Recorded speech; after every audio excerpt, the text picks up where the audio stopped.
Hey everyone, it's Chris here from Defy the Ocean.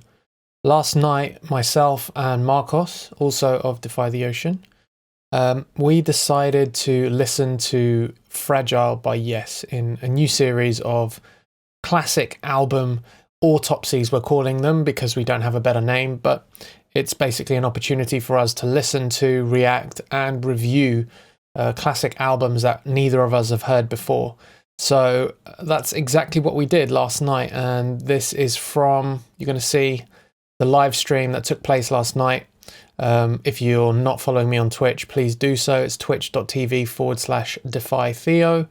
And yeah, enjoy our reaction. Have a good one. How's your day? Pretty good. Yeah. My day was tiring, man.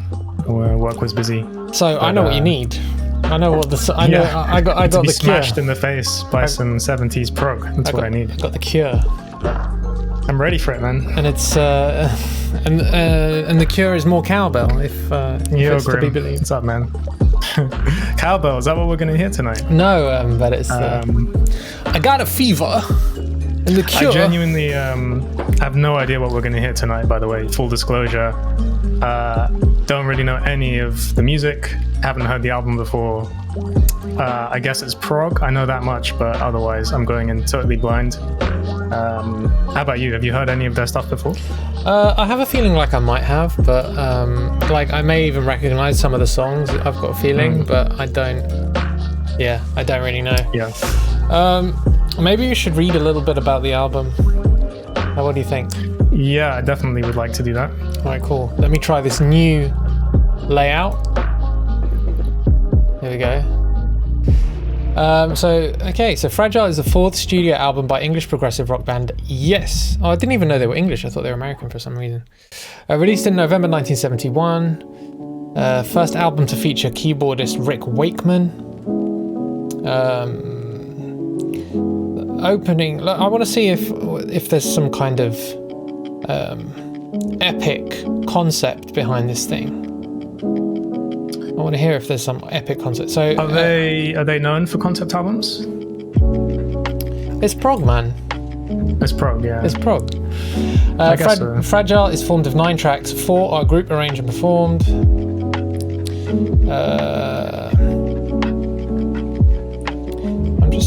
There's nothing here about concept.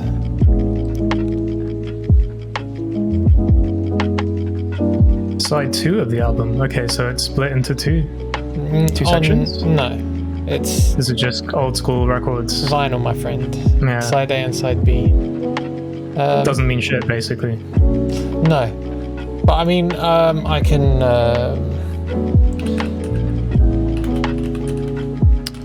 I'm going to look up to see if there's a concept here.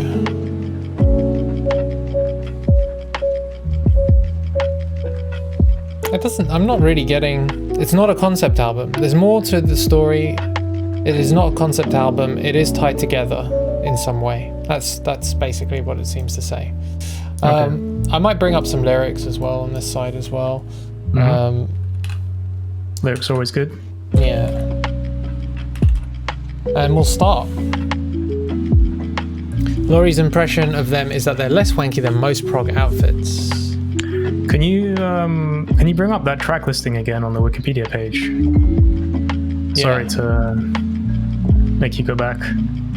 Yeah, but I'm just curious about the length of the songs. Are we in for some like 10-minuters here, or? So I don't believe so. Although Okay, there's an additional track on the CD version, which I guess we will get as well, which is the 10-minute America. Okay. So that's kind of where we'll be. Lyrics, I'm going to bring up some lyrics and we'll start. Yeah, let's do it. Alright, awesome. Let's do this. Let's do it.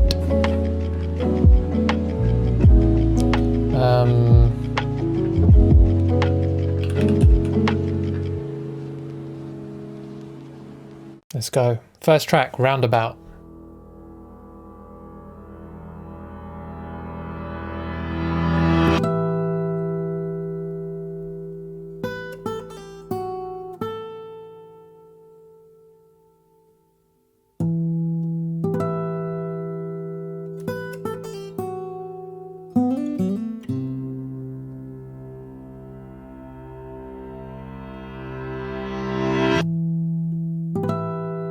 move some stuff around. I like this already. Mm-hmm. Very nice.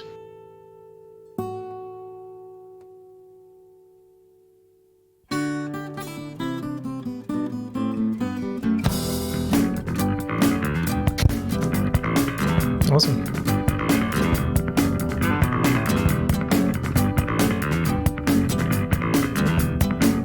And that bass tone. It's a serious tone. I'll be the roundabout. The words will make you out and out. I spend the day away. Call it morning, driving through the sun and in and out the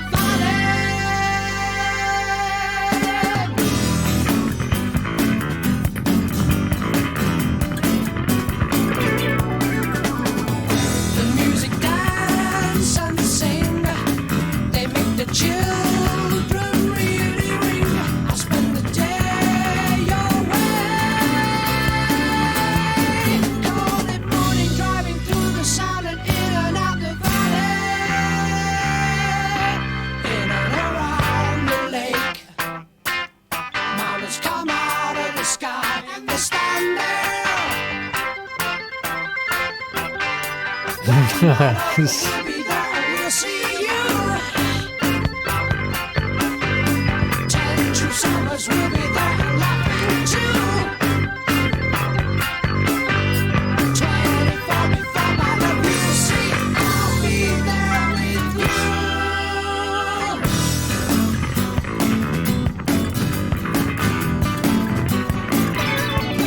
That synth lick.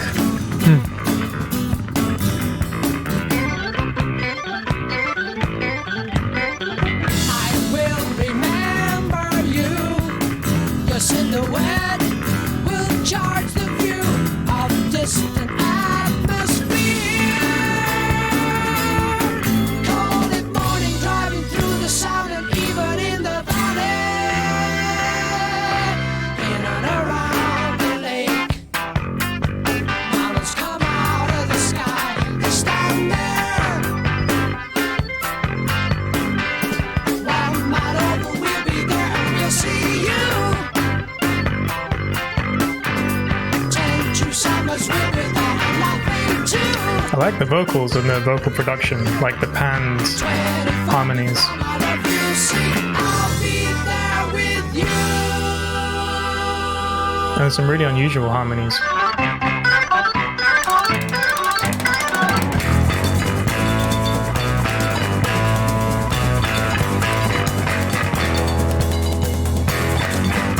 Nice.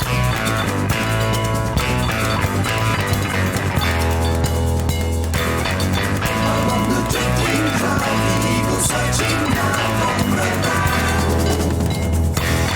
Catching the swirling wind, the sailor sees the rim of the land.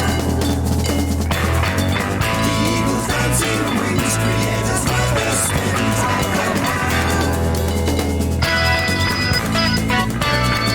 Nice.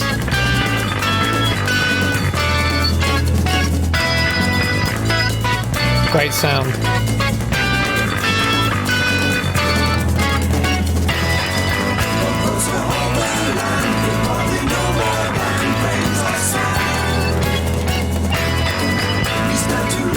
Interesting drumming.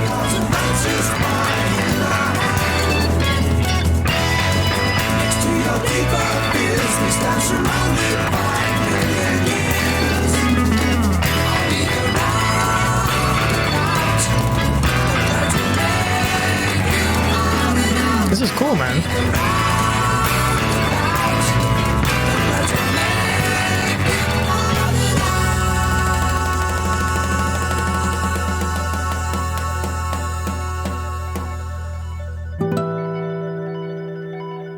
I doubted you.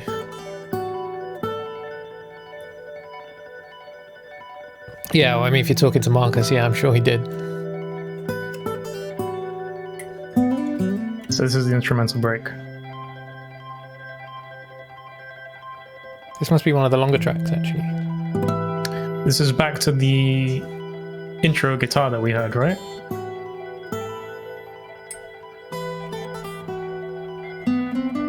Or something similar to it. In and around the lake, mountains come out of the sky. They stand there. 24 before my love, I'll be there.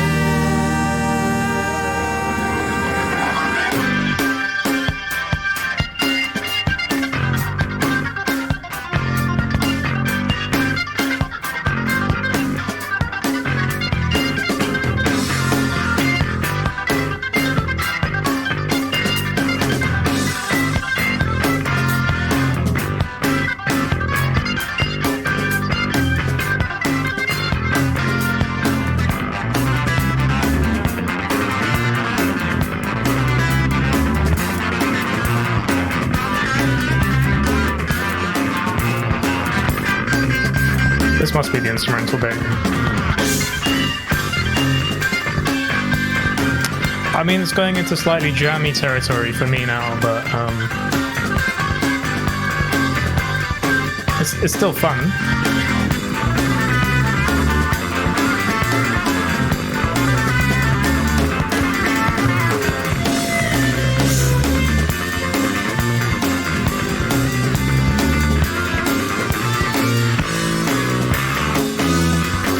I mean, I'm not expecting like super lean tracks or anything here, to be honest.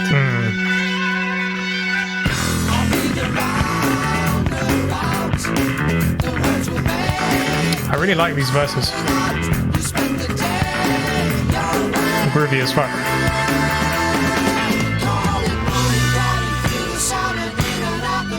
That change is great as well.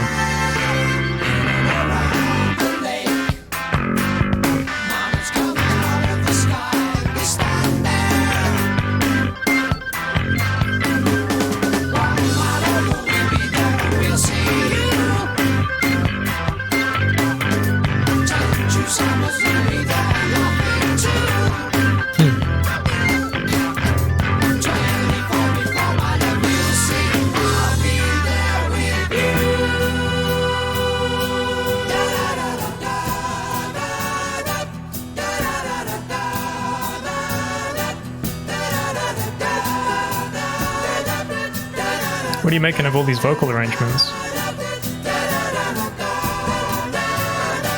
This is fucking nuts. Must be like 6-7 layers.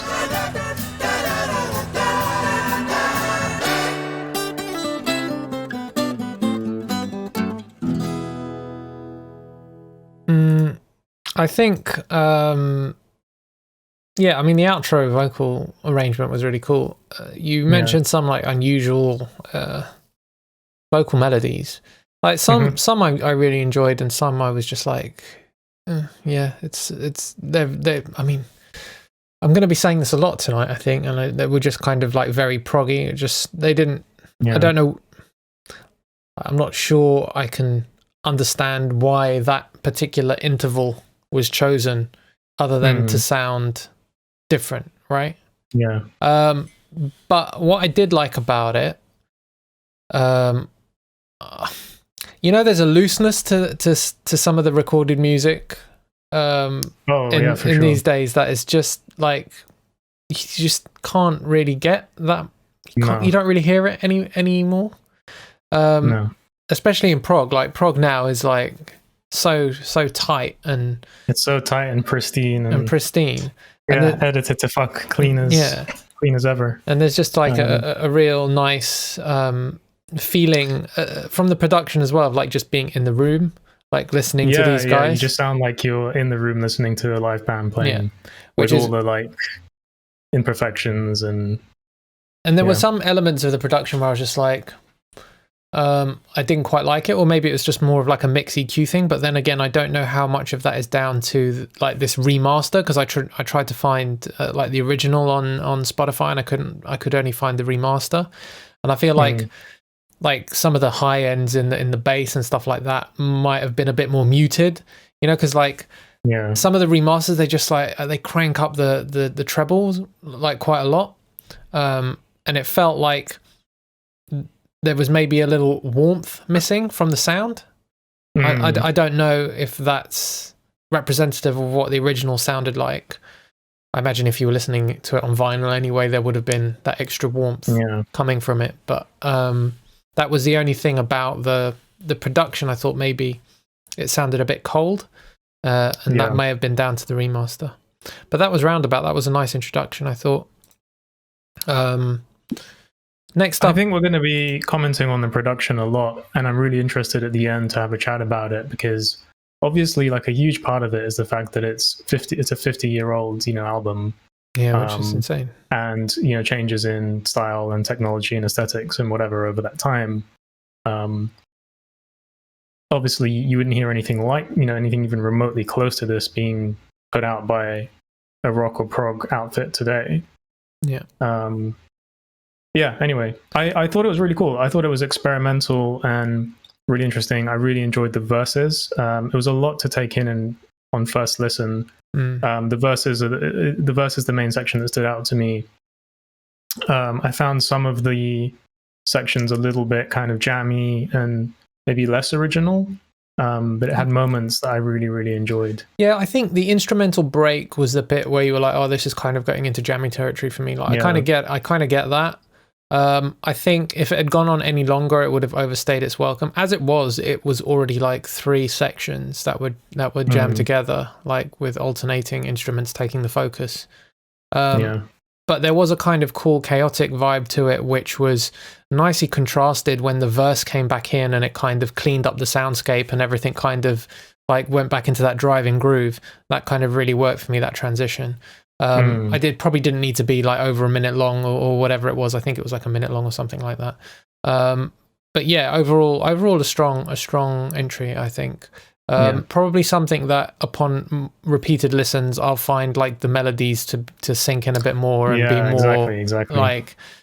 Sure. My favorite melody of the whole thing was just the way that they ended the verse, like "in the valley," I like that. Yeah, that was a really nice change, melodic and chord change. Yeah. So next we've got Cans and Brahms. That's only 1 minute 40, and then we have Heaven, which is also 1 minute 40. So I think we listen to those 2 through. Let's do it. Talk a little more, and then we'll go on to track 4 after that. So next is Cans and Brahms.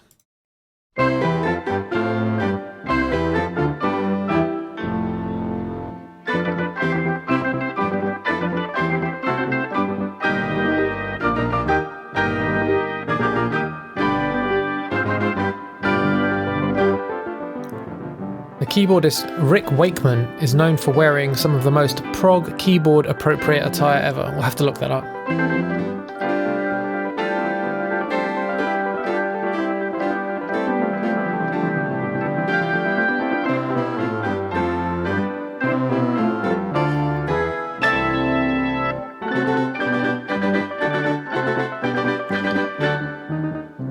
What are we listening to? I think we can establish that in the 70s they just didn't give a shit.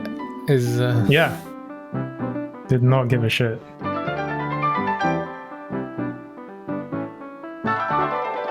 It almost sounds like Baroque. Yeah. Baroque inspired, Yeah. Those sounds. Fuck me. So good. Okay, so this is obviously just like a interlude of sorts that maybe people don't count as actual songs. Laurie says I only listen to the actual songs. Yeah.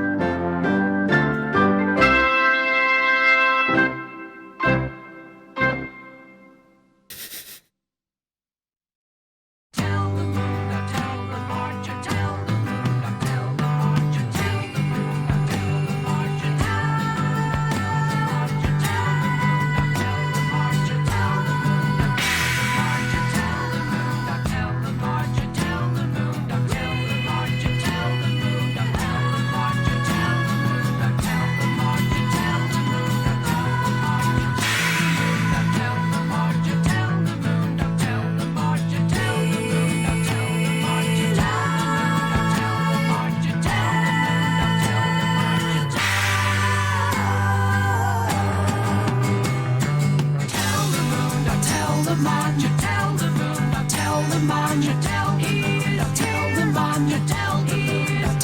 on your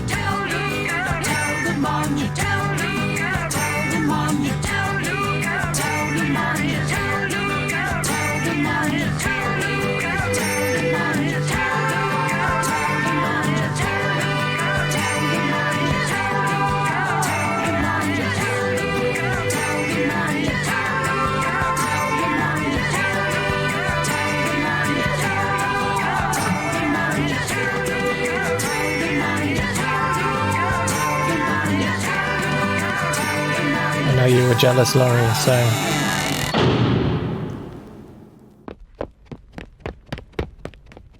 So that was track 3, I'm guessing. Yeah. Let's go straight into the next one. Yep. I want to hear if it segues tastily.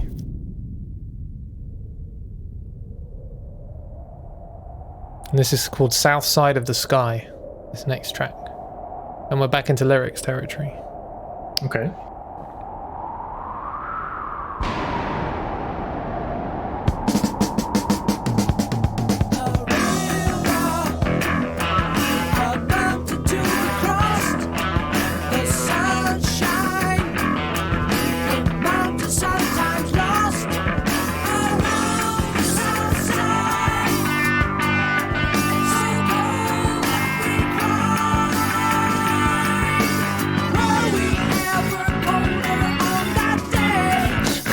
No repetitions of guitar riff whatsoever.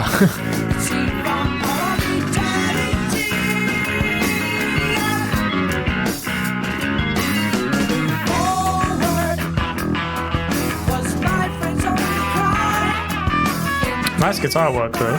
It is nice, yeah. I really like the intro riff, though. Yeah, the intro riff was great. Let's hope it comes back in. Yeah. At some point.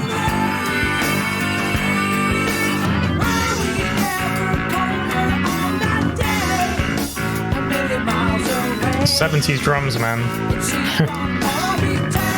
They sound great.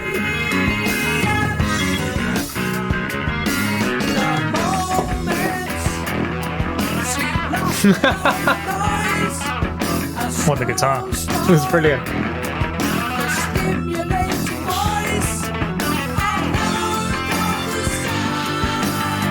More notes.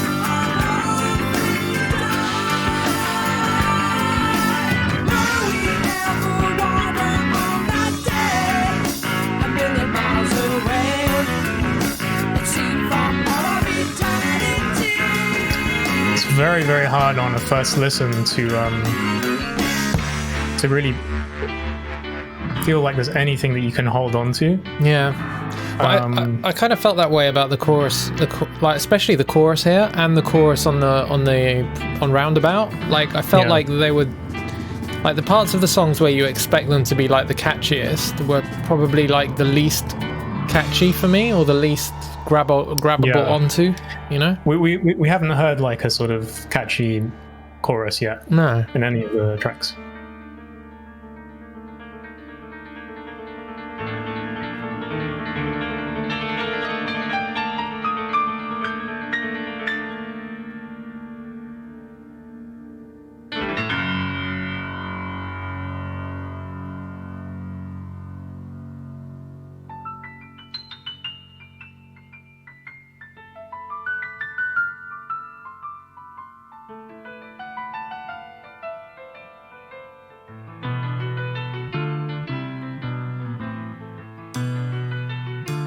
Laurie says that expectations have been surveyed.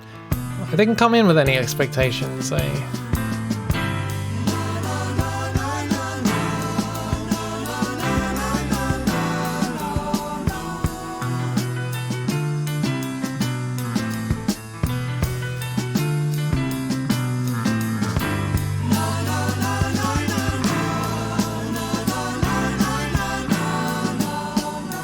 Something fucking cool about this. Yeah, this is really good, yeah.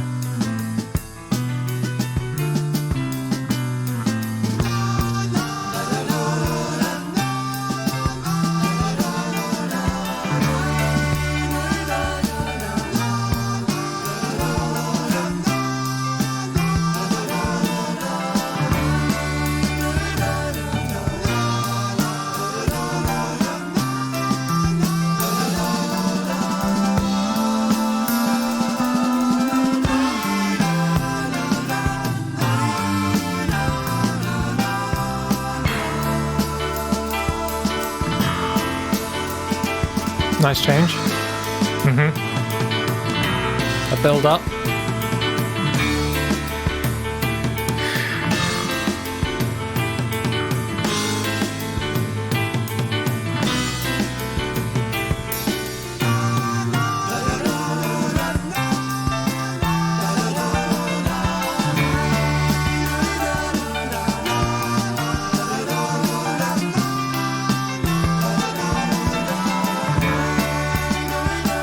It's really interesting. The vocals are almost being used as like synth or like another instrument. It's almost like we're hearing chords from the vocals, you know.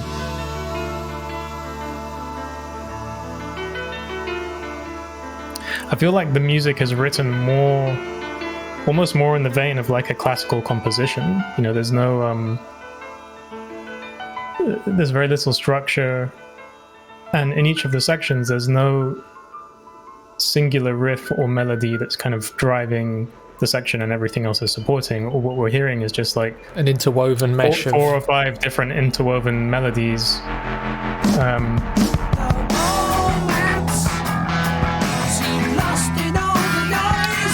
I mean, now we're back into something a bit more normal for the genre.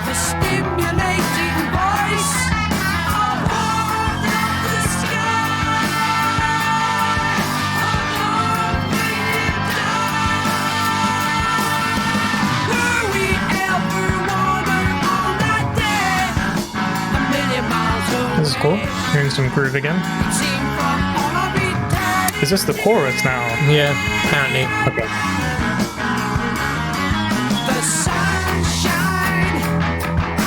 Back to verse.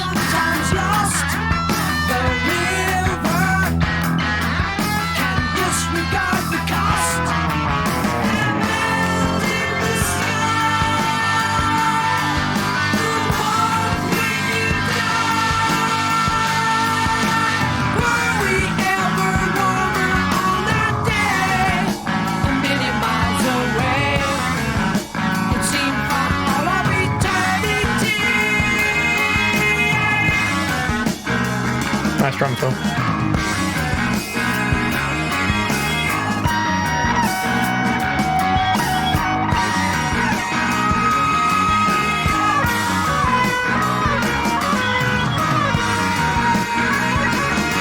The bass is always busy as well. It's like mirroring the guitar riff.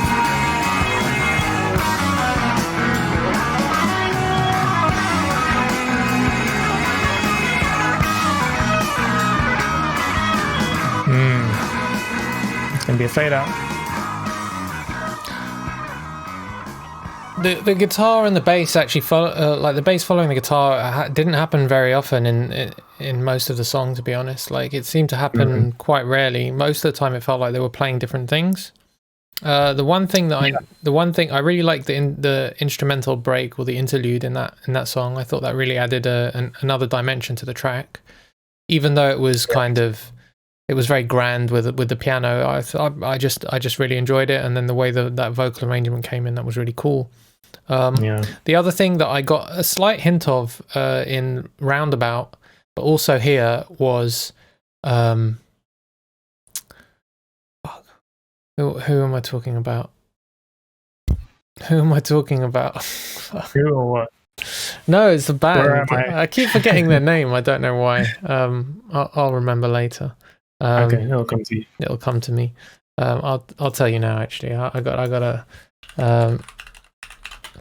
It is. I'm gonna kick myself. Of course, I know who it is. The Mars Volta. Yeah. So there seems to be. I imagine like Mars Volta. I was getting Mars Volta vibes, or I should say, the other way around.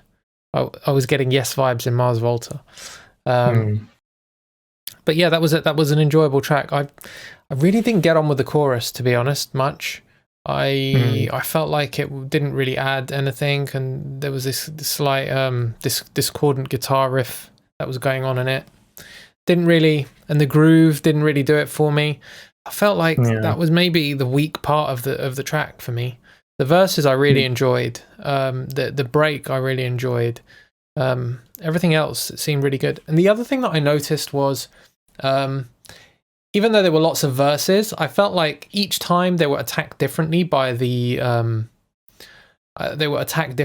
guitar, at least.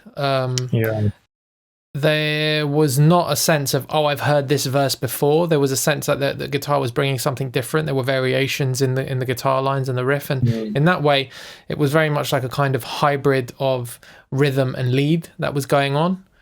Yeah. In the same way that, you know, me like being a terrible example, but in the same way that we've mentioned before, like we really like the blue tones and the guitar work there, it kind of skirts this line of rhythm and lead guitar, and this kind of felt like it was doing the same thing, but even muddying the waters even further.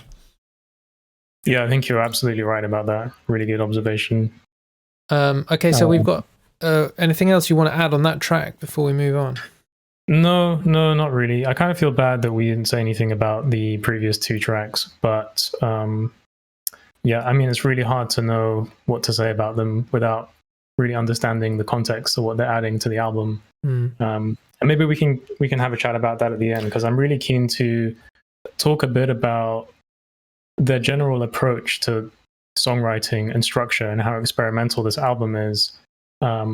Just trying to understand where they're coming from and what they're trying to do with or communicate with their experimentation. Yeah, I mean, like, their odd structures. Yeah, I guess we get the feeling and the impression that if it's progressive music, and because concept albums are so prevalent in the progressive genres, that there has to be like a connection, or there has to be some kind of overarching theme.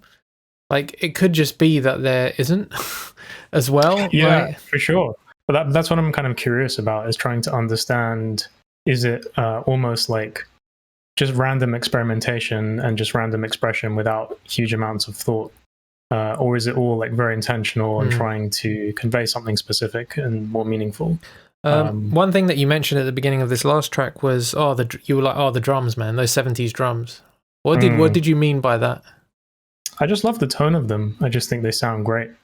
Drums sound very different today. They're made in a completely different way. The types of woods that are used are completely different, and you just don't hear that kind of vintage sound anymore.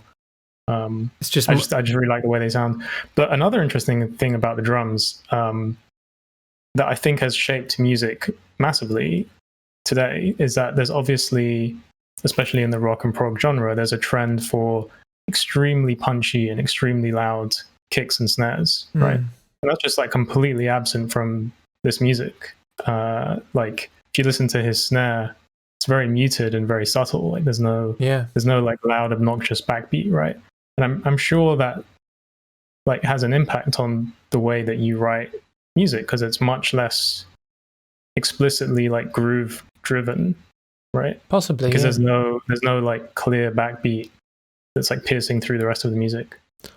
I think it depends on genre and depends on band at the time. Like, if you listen to something else in the 70s, it might, in a different genre, it'll be different. True, but that's a general trend, and I agree with Laurie. Actually, he said the drums feel just like another instrument rather than a bedrock. Yeah, and I agree. Like, they just feel like another layer.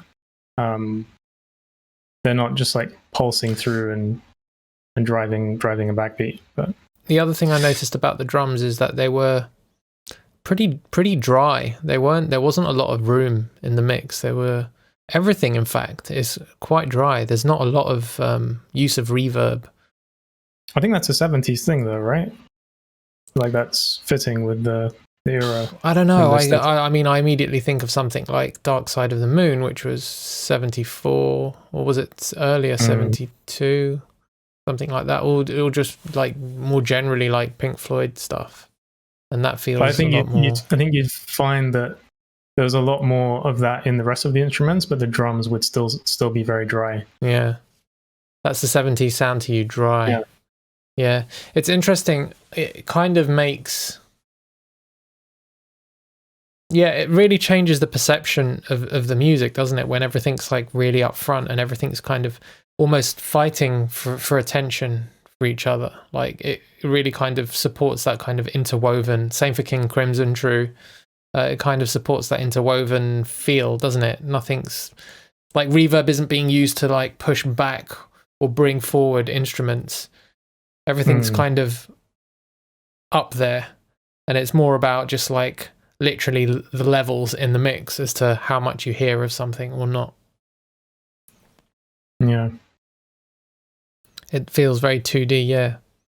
Okay, let's move on. There's a small interlude track followed by another small track. So let's.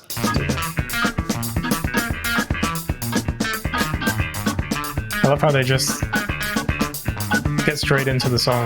No messing around. Yeah, they don't give a shit, man. No sense of like letting you know where beat one is or like grounding you in anything.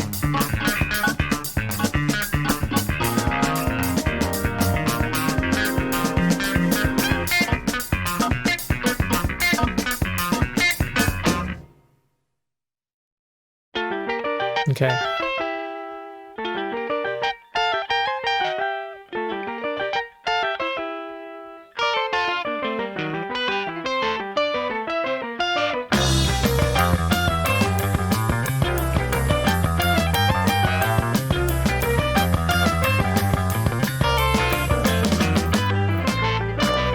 So that interlude was what opened side 2, apparently, of the album.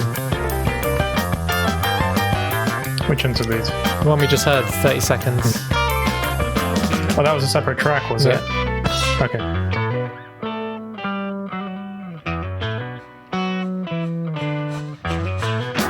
Long distance, run around. Long time, waiting to feel the sound. I still remember the dream there. I still remember the time you said goodbye. Did we really tell lies? Waiting in the sunshine. Did we really count to one? Nice guitar lick. Cold summer, listening. Hot color, melting. Those kicks. Anger to stone. The timing is so loose, man. I still remember Where's They're those? probably not even playing to a click. No, 100% they're not. It's just a live performance, right? Yeah, with some overdubs for sure. Yeah.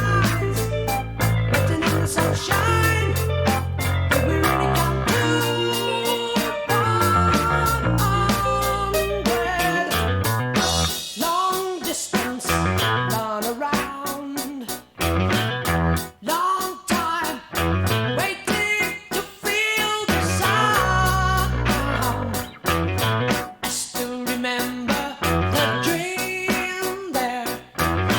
I still remember. Really like the melodies in this verse. You said Vocals are great, yeah.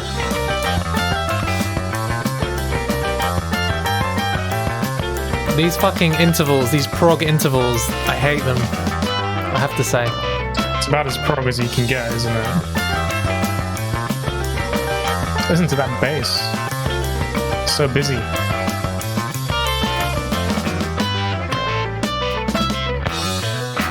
cold summer. How do you just go back into this after that? It's hard to understand what they're What? It's hard to understand what the fuck was going on in their head, man. yeah, basically, yeah. Still remember the dream there.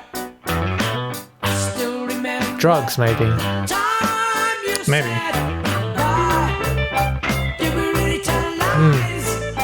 Let it in the sunshine. This is nice. I like that lick, yeah. Yeah, the lick is really nice. Nice. I like the tone of the guitar as well. Looking for the sunshine. Okay, that's the track. Should we carry on? Okay, it's gone smoothly into the next track, so. Let's carry on.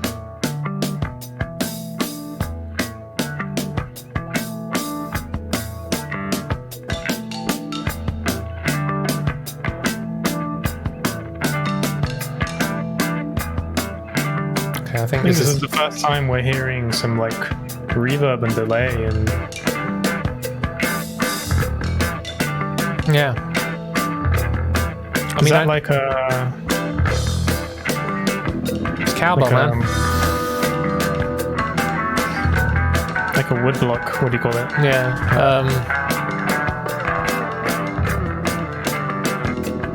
not a xylophone, you know what I mean. A marimba. Not a marimba. I love a marimba myself.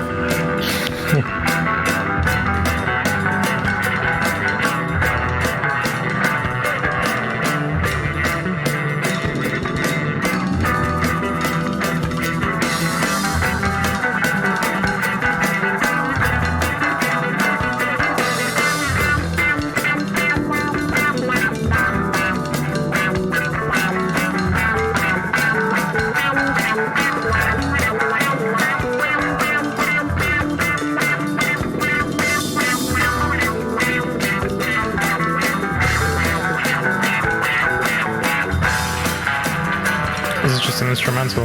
Yeah, more or less.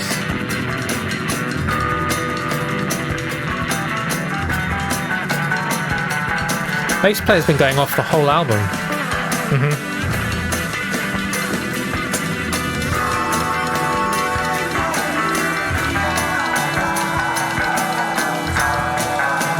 Is this a fish species? Yeah, it must be. Let's look it up.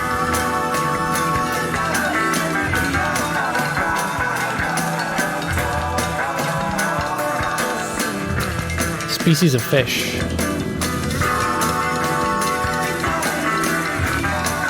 A neotenic goby. Well, who the fuck knows, man? Oh, there's a description of it there. The fish was the nickname of Chris Squire, bassist of the group. I guess Okay, I guess that explains why he's going off. Absolutely going off. All right, let's listen to this one and then we'll stop because then there's 2 10-minute tracks. So Okay. I like that interlude though. That was.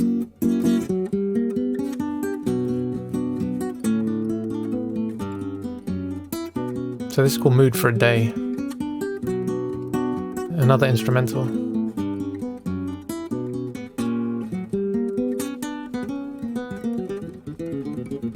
Jesus.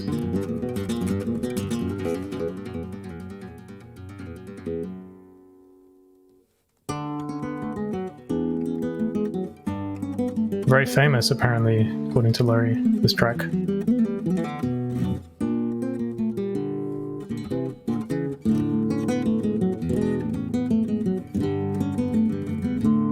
Apparently not famous enough, so we don't know it.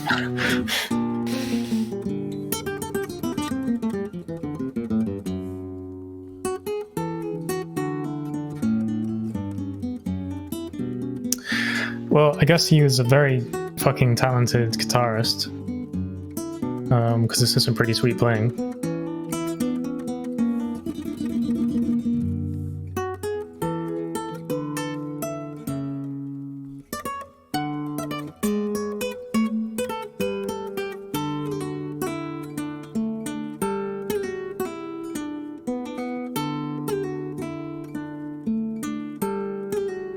Nice pull-offs.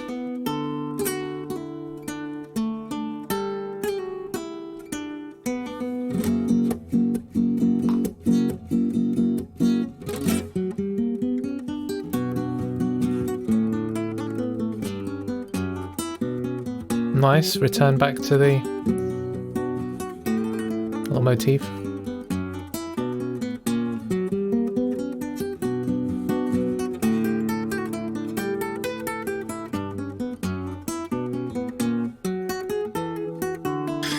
Man, this must be very hard to play.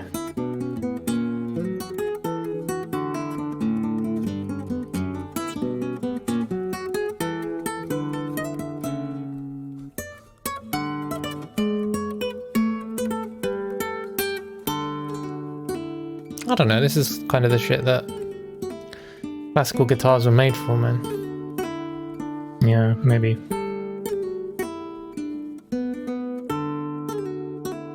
I don't know, it sounds nice. pretty intricate, to be honest. This clean hammer off sound like the hardest bit.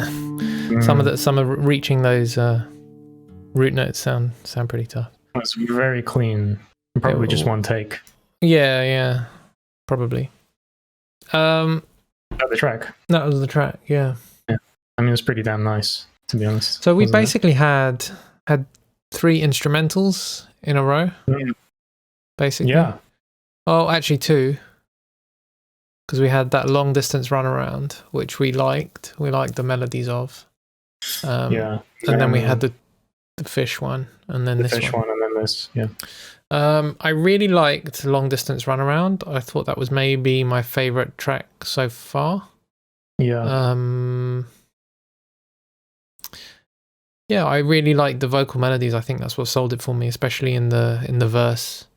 That was probably what was the biggest thing for me. Not really much to say about the instrumentation. It's pretty consistent, I think, throughout, right? I don't remember huge amounts about the instrumentation, but I agree the vocal melodies were great in the verses. Yeah, I enjoyed that a lot. Be interested to hear that one again. Let me see what it's saying. He wrote this song about his frustration and confusion at the circular reasoning in his religious experience in general. It was how religion had seemed to confuse me totally. It was such a game that seemed to be played, and I was going around in circles looking for the sound of reality, the sound of God. Long distance runaround. Okay, makes sense. Okay, so next we've got a 10-minute track, Heart of the Sunrise. So we're entering into epic territory. So let's listen to that and then have a chat about it.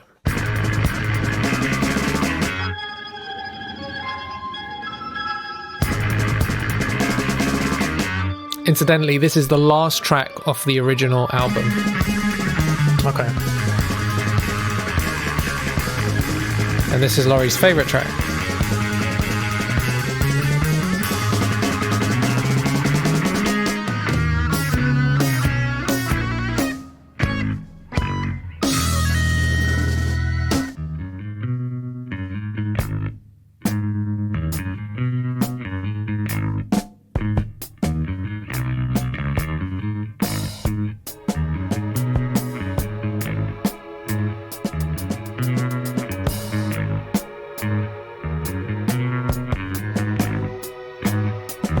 I mean, that kick basically, the tone of it is insane. Like a little pillow. That snare sounds really nice. Yeah, the snare's great.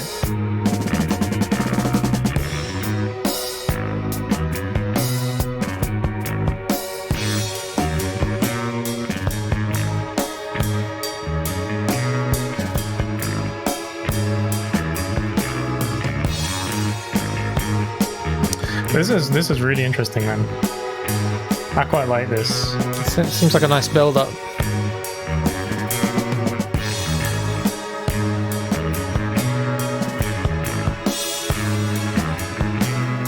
I like how the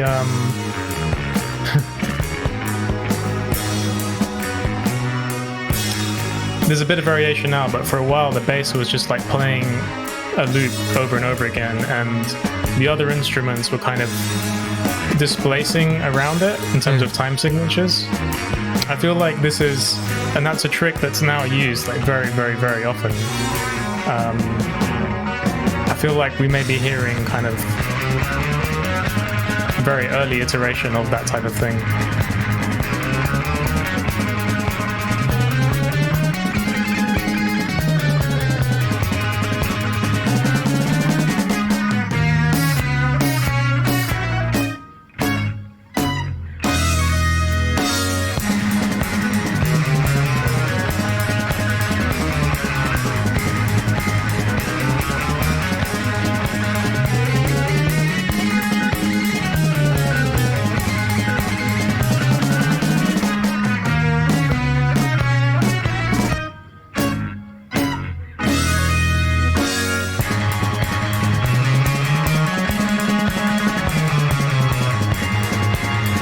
They're building and building.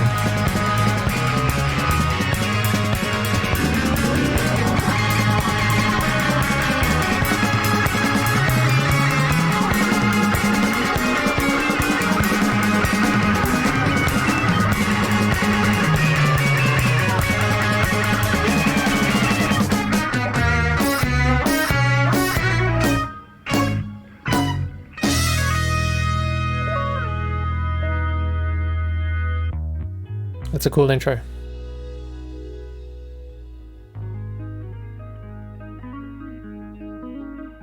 Some spacey guitar tones. Love comes to you and you follow. Lose one onto the heart of the sunrise. And a good amount of reverb on the vocal as well. Sharp One of the first times we've heard it, I think. distance. To this extent, yeah. How can the wind with its arms around me? All the other reverb till now has been quite short. Then after, dream on to the This is nice, man. heart of the sunrise. Sharp distance. How can the wind with so many around me? I wish the bass wasn't quite so busy all the time, you know? There's also a tone to the bass that is not super pleasing to me. No, it's not very pleasing. It's just a bit intrusive, isn't it? Yeah. But I said I'm wondering whether that's been brought out in the remaster rather than the original. Lost in It's possible, yeah. as you hurry by, counting the broken ties they decide. Love comes to you, and then after, dream on to the heart of the sunrise. Nice little synth. Lost on a way. I feel like the album on the whole has been missing a bit of like space, so you know, up until this point, and this is like a great opportunity for it. But It's got that bass in. It's got that damn the bass bass in. is just playing so many goddamn notes. Distance. How can the wind with its arms all around me? As you say that, he plays one note per bar. Distance. How can the wind with so many around me? This is great, man. Lost in the city. It's the first time we've heard the singer really just like belt out some melodies. Yeah, You know? you spoke too soon, man.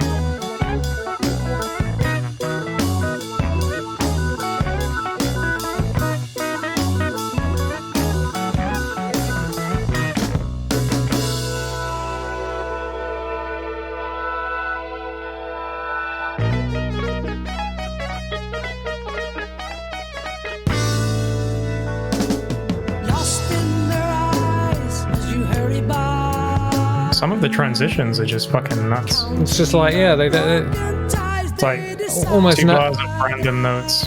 almost no into the effort section. given.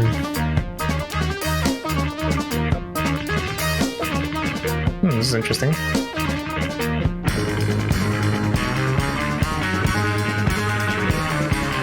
Okay, so we're back. They brought back this melody.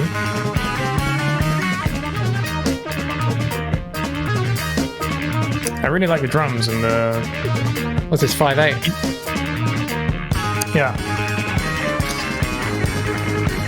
I really like his use of ghost notes. I feel like he's playing a lot of stuff that,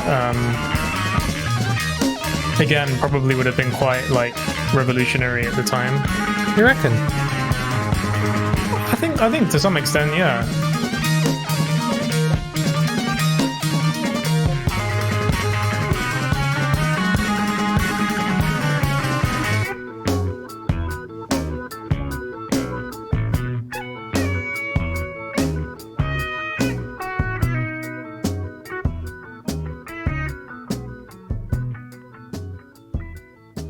Nice little poly. Is it still the same song? Mm-hmm. Okay.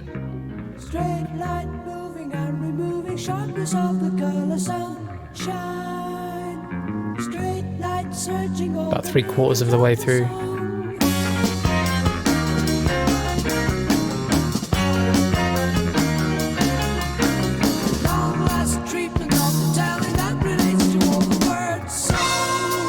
Nice. Dreamer, easy in the chair that really fits you.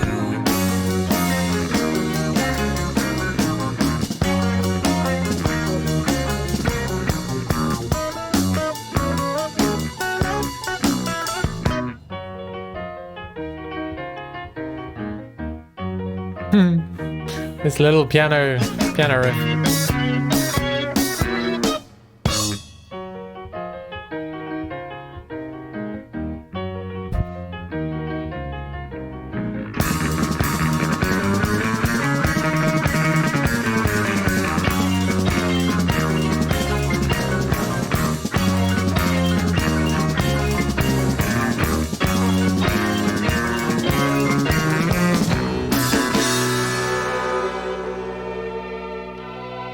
I like the chorus here. Love comes to you, and then after, dream on out to the heart of the sunrise. Short distance, how can the wind with its arms all around me? Okay, so again, this is familiar. Short distance, how can the wind with so many around me? I feel lost in the city.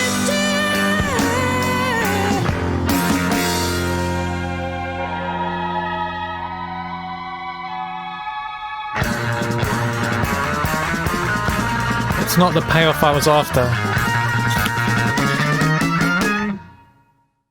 That's the end of the original album, the vinyl.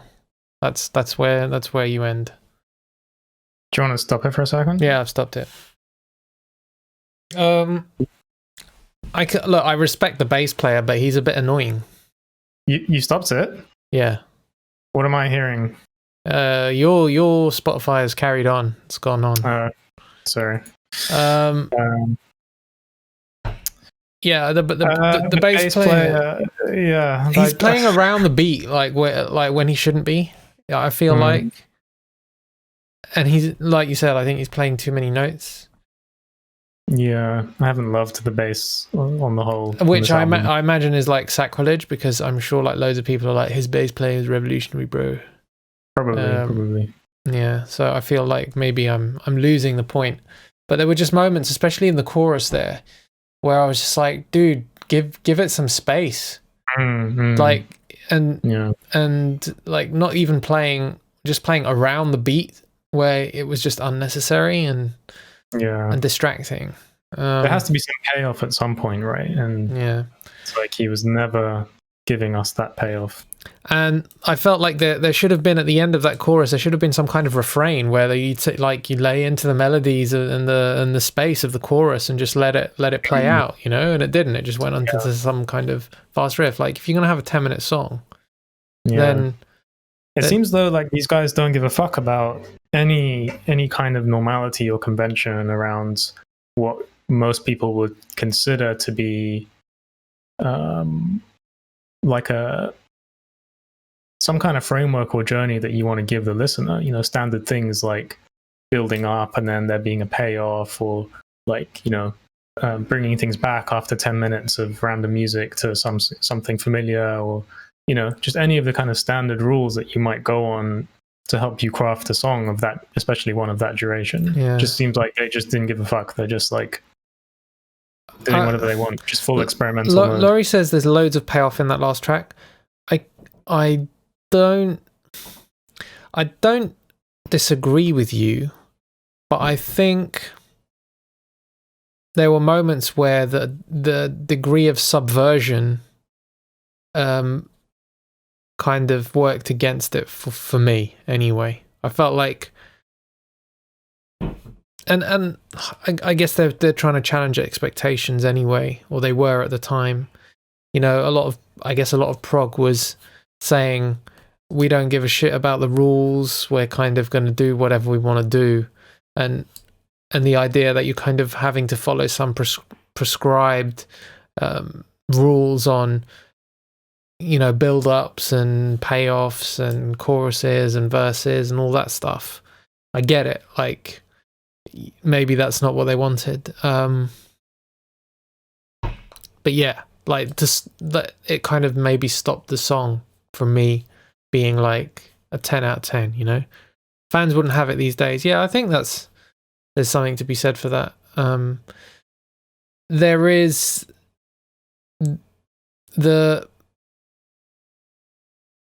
what they did back then was obviously a way of them saying, I don't want to follow the rules, right? But I think nowadays the rules have been broken so much that if you did try and do that these days, there would be backlash because it would feel indulgent, and people don't really want to hear, or maybe are not looking for indulgence as much in their music. Maybe they're looking for something else. But yeah.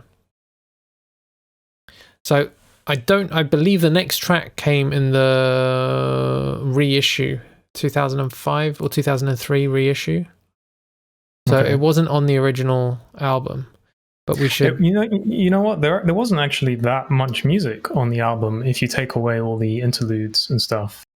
Well, yeah. So what we ended up having was Roundabout, which was 8-minute track. We had South Side of the Sky, another 8-minute track, so that's 16 minutes. Then you had you had Long Distance Runaround, which was definitely a track, so that takes you up to 19.5 minutes, let's say 20 minutes. You had The Fish, which is more or less like a jam, an interlude, 2.5 minutes, so I won't count that.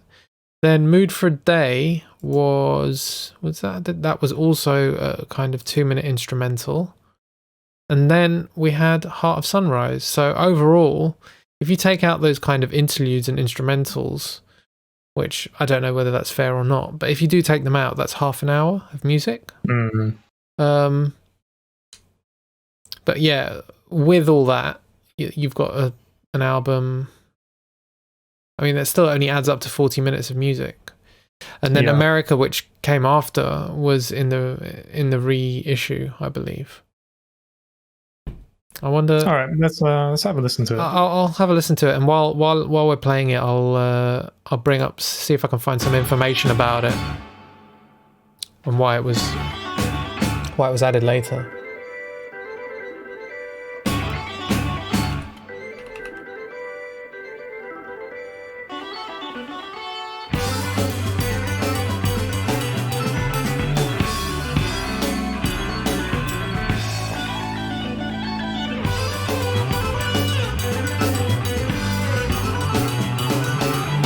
Also, it's a cover of a Simon and Garfunkel song. Okay.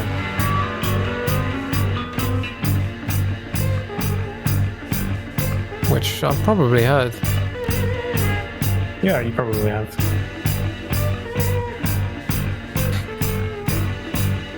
What's this guitar doing?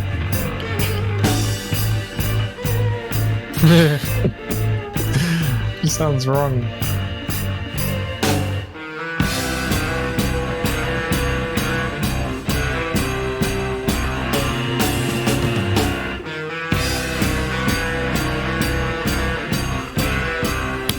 So presumably this was recorded in the same session or the same era. Yeah, I imagine so.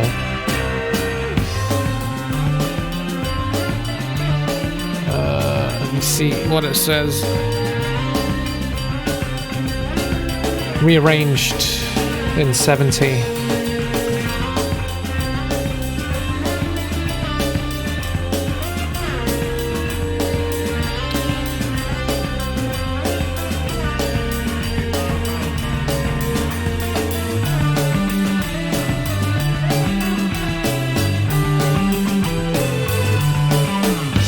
Oh, I recognize it now, just from that bass line.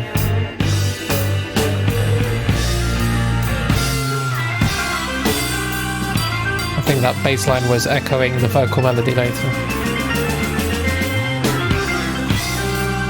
The original track was about 3.5 minutes, so they've added 6.5 minutes to it. 7.5 minutes.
Changes the chorus melody. I thought so. Chicken seems like a dream to me now. Took me 4 days to hitchhike for Sacramento. All come to look for America. All come to look for America.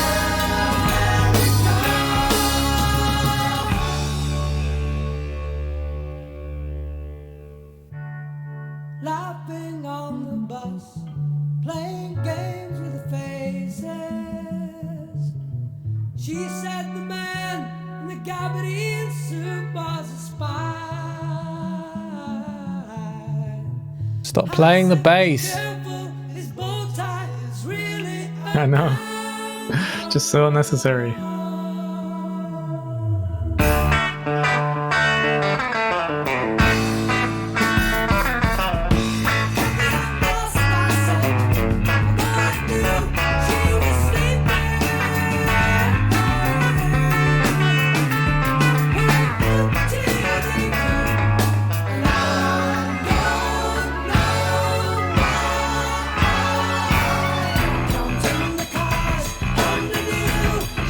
This isn't doing much for me so far.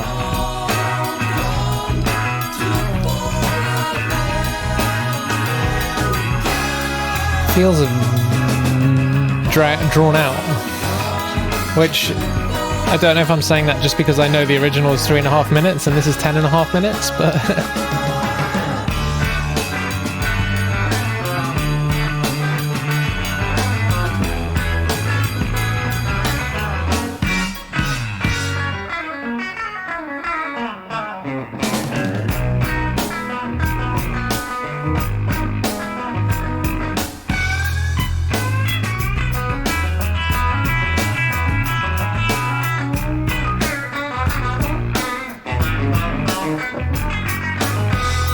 Nice.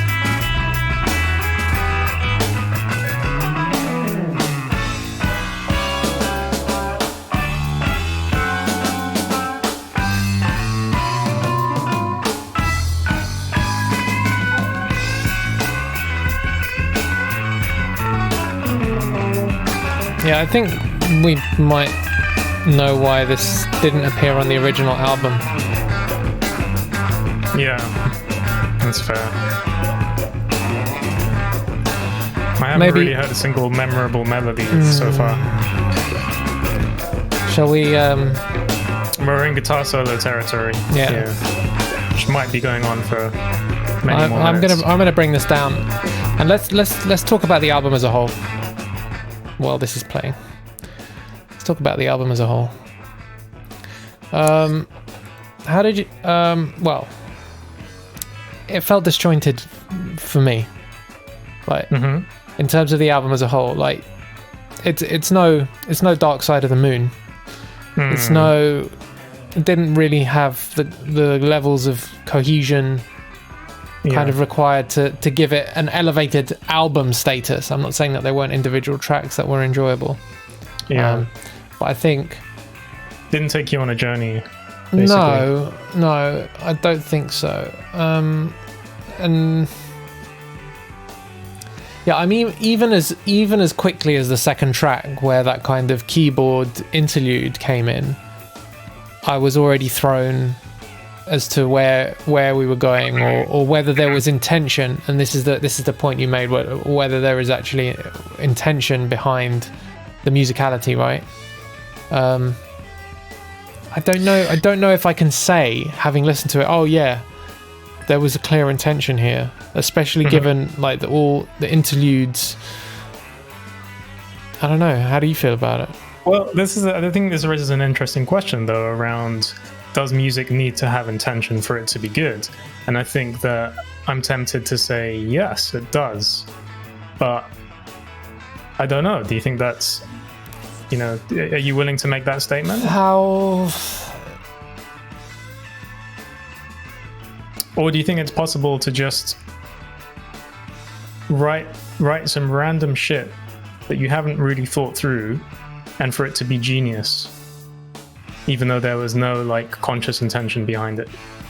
I think we're talking I'm about not sure I think we're talking about two very different things, because I think one, you could argue, is the idea of composition and putting thought into composition, and the other one could be improvisation and capturing an emotive state, or capturing a moment with music, and maybe even more appropriate in a live environment than it would be in a pre-recorded environment, right? And you trying to, like, the audience with you and enraptured in that state, and you taking them where you want to go because there's some kind of whatever shared connection or something. Whether or not I believe that, I don't really know, but certainly I feel like you can sense like a good energy in the room, and sometimes music can play off that. But if I'm talking about like pre-recorded albums, songs, compositions, then I agree with you. I think it needs intention, because intention allows the listener to peel back beyond the music, and it's given context, and it's given an extra layer, right? It's not just what I'm listening to, it's why it's been presented in this way. Yeah, the music has to communicate something to you, something that you can relate to. That's what makes it good, right, on some level, beyond just like, oh, that's a great riff, or that's a really cool solo, or that was really impressive.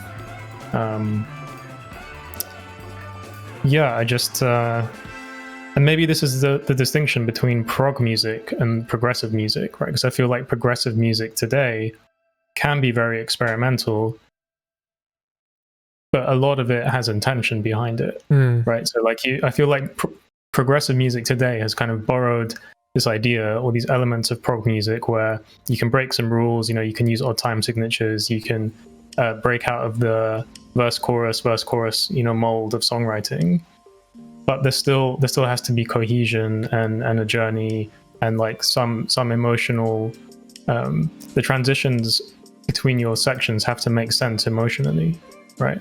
Whereas in a lot of these songs, I feel like they're just kind of breaking the rules and being very free and being very loose, like what you alluded to earlier, but I don't fully understand the intention behind it, and I don't really know how I'm meant to feel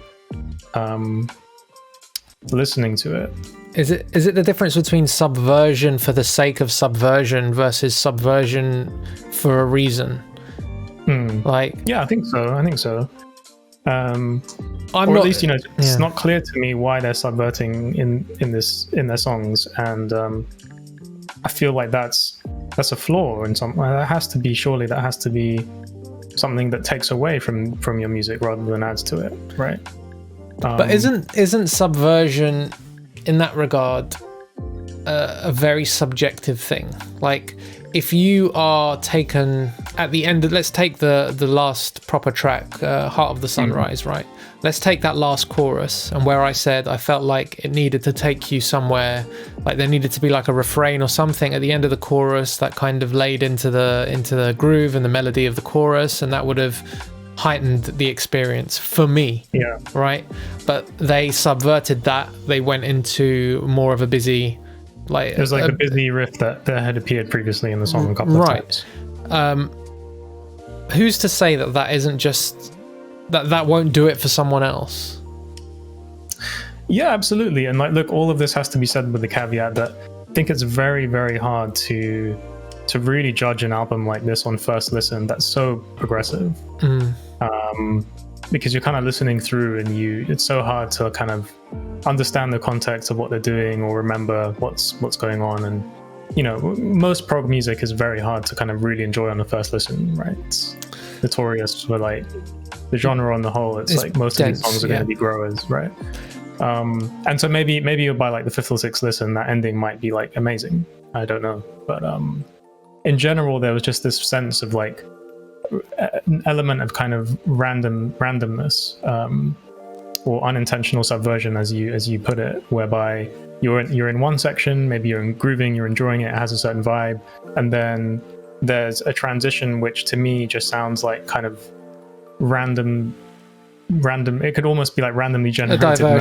A diversion. Then just takes you into like another section that, you know, is a completely different tempo, maybe a different key, has a completely different emotive thing, you know, mood and vibe going on. And I'm just kind of left wondering, was there intention behind that? And if there was, what was it? Or were you guys just kind of having fun and you know, just breaking some rules because you can and because it's fun and you're just jamming it out in the studio and that's just what came out? Is it kind of the similar thing to what we were talking about with the Scary Pool Party album, right? In that we felt like the diversions didn't meet some kind of emotive overarching direction. Maybe. Yeah, I think to some extent. I think it was possibly more extreme in this album though. Yeah, because of the nature of prog rock, basically.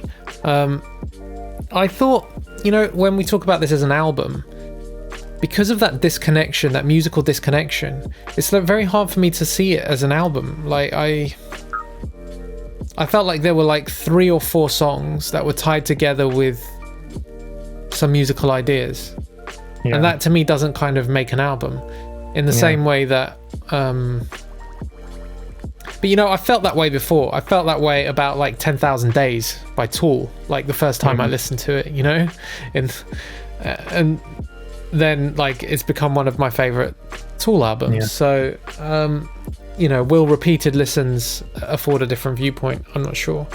But as it stands, like, you know, the idea that this is kind of a cohesive work it's not there for me.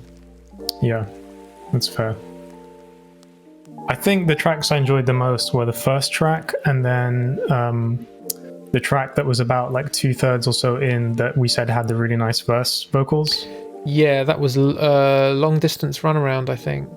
Those were my 2 favorite tracks, I think. But again, this is all the really nice verse. The really nice verse was South Side of the Sky, I believe. Yeah. Okay. Yeah, that one. Yeah, those were 2 like standout tracks for me. It's a tough one because I think, you know, would I go back and listen to this album again in its entirety? Probably not, if I was being really harsh. Would I listen to a couple of those tracks again? Yeah, for sure. Yeah, I'm with you on that. I think I wouldn't listen to it again in its entirety, but it's probably 2. Maybe 3 or 4 even. Like, I like the tracks, like the tracks that were substantive were generally enjoyable, and those musical diversions, those proggy diversions were tolerable. Yeah. So I put I like Roundabout, I like South Side of the Sky, I like Long Distance Runaround, and I like Heart of the Sunrise, which are the main tracks really on the album. I liked them. Did I think there was a great song among them, like a 10? No. And probably the most I could give one of those tracks individually would be a 7 or an 8 for me. Makes sense. But then when you kind of look at it as an album, I'm basically going to say it. I think as it stands for me now, it's probably a 6. That's kind of where I'm on average falling. The thing is though, are you rating this, you know, in the context of today's music, or are you rating this, you know, based on the fact that it's a 1971 album? Because I think that's the other thing we haven't really talked about yet, right? Is to what extent was some of the musical ideas and techniques they were using like genuinely novel and revolutionary for the time?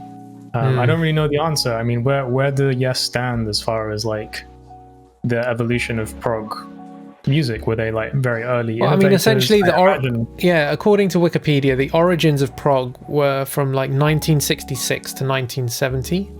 I mean, so what, technically this is like 5 years into the whole genre. Yeah, and when we talk about origins of prog, they're including some, like, even some Beatles songs in there and stuff like that, which would have been the late 60s. Like nowhere really to the extent of this. So from that perspective, but then again, 71 to 76, like according to Wikipedia, it was also peak prog. So like so much prog happened in those 5 years. Like you got, I think you got So what does it say here? It says most of the genre's major bands released their most critically acclaimed albums during the years 1971 to 76. The genre experienced a high degree of commercial success during the 70s. Jethro Tull, ELP, Rush, Yes and Pink Floyd combined for 4 albums that reached number 1 in the US charts. And then you had Mike Oldfield's Tubular Bells as well, 73. I think while we say, yeah, this was reasonably early on in the prog canon, Grim says, I hope Yes doesn't have a Facebook fan page. While this does occur early on in the prog canon, I don't think we can say, you know, they certainly weren't the first people to play, you know, polyrhythms or, you know, different instruments and different time signatures or anything like that. I think there was just a sense of the time that there was a freedom, or they were allowed a freedom to explore that stuff, and you know, the fact that it got success or chart success at the time was you know, was kind of this novel thing. Yeah, that's fair. I still think we have to judge it in the context of, you know, when it was made, though. Yeah. But I'd be with you as well. I was kind of leaning towards almost, you know, 5, 6. But I think 6 is a very fair score, especially taking into account what we just said about it being, you know, an early prog album. Grim says, curious, when did you both hear Dark Side of the Moon for the first time? I heard it when I was 17 or 18, so that would have been 20 years ago. I heard it 2001. Yeah, I honestly don't remember. Did you ever listen to it in its entirety? I have listened to it in its entirety, yeah. I think I would have been a little bit older than you. I would have probably been in like my early 20s. So that would have been like late 2000s for you, maybe. Yeah, something like that. Follow up, do you think it sits in the mind as a more cohesive album because you heard it when you were much younger?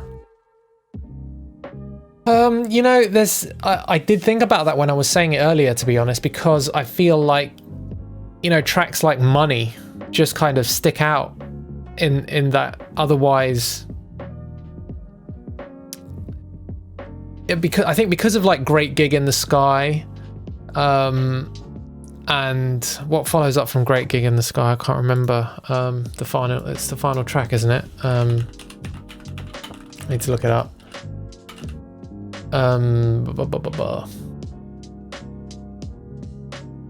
Spotify is slow. I'm definitely not as much of a Pink Floyd fan as you are. Sorry, Great Gig in the Sky sits in the middle, and then Money comes straight after it. But yeah, then you've got like Us and Them, Any Colour You Like, Brain Damage and Eclipse.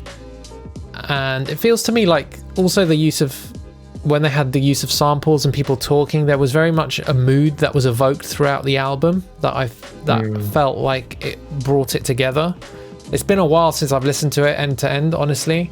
But there was very much this mood that I felt was pervasive throughout. Money, maybe not as much, just because of the up-tempo nature and the bombast of it. But other than that, yeah, I felt like it worked a lot better. He says, what I think I'm getting at, is it possible for the Yes album to make a good impression off the back of far more comprehensive catalogue music? I see what you're saying. So because we've listened to all that stuff, is it possible for it to make a good impression? I mean, that's a kind of impossible question to answer, isn't it? I don't honestly know. If I'd listened to this when I was younger, would I have been like bowled over by it? I certainly would have. By the very nature of the way that we listen to music now, I probably would have listened to it a lot more and become like maybe sucked in by it. I still think that I still think that it's an impressive album. Like, and I probably would have been even more impressed by the experimentation and unusual structures of the songs back then. Yeah. You know, one thing about writing is that, you know, in many ways, you could argue that the style of this album, right, which isn't cohesive and isn't necessarily cohesive, and it's got all this subversion, this like potentially unintentional subversion, and you know, non-conventional structure in the songs. In some ways, you could say, oh well, that's probably easier to write than, you know, if you're trying to write really intentional music, right? Because you can kind of just get away with doing anything and it kind of works, right? But at the same time, I feel like the less constraints you have, the more like options that you have of things that you could possibly do, right? It's sort of like, if you have no constraints, then in theory, you know, your song could go anywhere, right? If you take it to the extreme, you could write one section and then be like, well, we could go happy here, we could go angry here, we could go wherever, right? And I sometimes wonder, like, how the hell do people write that way? Because it's hard enough writing when you kind of know, when you do have lots of constraints and you kind of know where you want to go. I'd be fascinated to kind of understand more about the writing process and how they decide where to go next. I mean, excuse me. Isn't it more like, oh, I got some riffs. Oh, I've got some cool stuff. Let's put them together. Like, is it as simple as that though? Because I feel like there's got to be an element of that. There can't be. Yeah, I think maybe I'm reading into it too much. Like, maybe I'm giving them too much credit. It's a product of just the way that a lot of people write music, you know, and especially in prog. I think that's quite common. Pretty common, yeah. That's probably a fair point. I guess it's just because I don't write that way. It's very feels very foreign to me. Like I don't think I've ever put together a song off the back of, you know, several individual miscellaneous ideas that I've kind of gelled together to make a song. I don't think I've ever done that before. But yeah, I think you're right. That's probably a very common. I think, especially in. I think I've like taken a riff idea or an idea and put it in something else, or tried to. And I think when we've written together, we've tried to do that, maybe even, and you know, maybe failed in one of our writing sessions. And we might have done it like once or twice and kept it, but it's certainly not it's not the usual pattern. And I think, like, you know, even like Metallica, even like James Hetfield has been known to say, like, oh yeah, I've got like 300 riffs ready to go, you know. And then like the writing process is to a degree construction, you know, of how to get those things to work together. That's probably like one extreme example of it in a non like prog setting, but cool. Any final thoughts? No, I think that's it, man. You know, although we were quite harsh with our rating and stuff, I thought it was a lot of fun. Like, I did enjoy it. And we also didn't really like mention that really beautiful guitar interlude track. That's true. Although it didn't necessarily feel like it didn't. I don't think it contributed to the cohesiveness that we're complaining about, or lack of cohesiveness. But it was a beautiful track. Yeah, I agree. Yeah, there were some really lovely moments. Laurie says, for me, arrangement way more important than actually coming up with ideas. Yeah, and that kind of, you maybe sit in the same ballpark as us, because the kind of importance of arrangement is that it takes the listener somewhere, right? It takes them from point A to point B through whatever journey you want to take them on. So the question that remains, I guess, is like, what album are we going to do next? And it sounds like something exploded in my kitchen. I think we've got to do a Genesis album next. We've got to do a Genesis, a classic Genesis album. That's my own feeling. But I don't know if you've got anything that you wanna maybe do that you haven't done. Maybe a Pink Floyd album that you haven't heard might be an idea. Yeah, all of those are good options, man. It's all going to be new to me, so yeah, happy to go either way. Well, I think one of the early Genesis albums is meant to be one of their best, Selling England by the Pound, and I haven't heard it at all either. Whereas if we do a Pink Floyd, I will have heard it, but I don't think there's anything wrong with that. I like the album title, man. That's kind of drawing me in. Selling England by the Pound.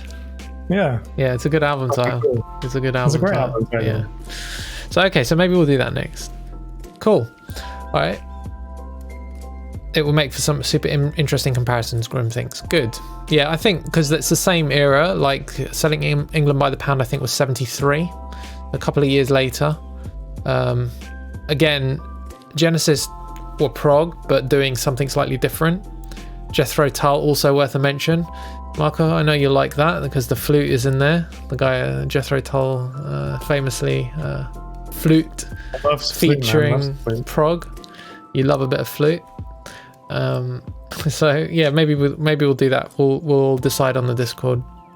Flute genius. Cool, all right, thanks a lot, guys. Really appreciate it. I will be back on Friday. I've got Coma World coming in. It's all confirmed. So we're going to listen to some tracks and do a little interview with them as well as the normal New Music Friday stuff. So I look forward to catching you there. And yeah, that's about it for now. Thanks a lot and have a good evening. Thanks for stopping by. Appreciate it, guys. VIPs.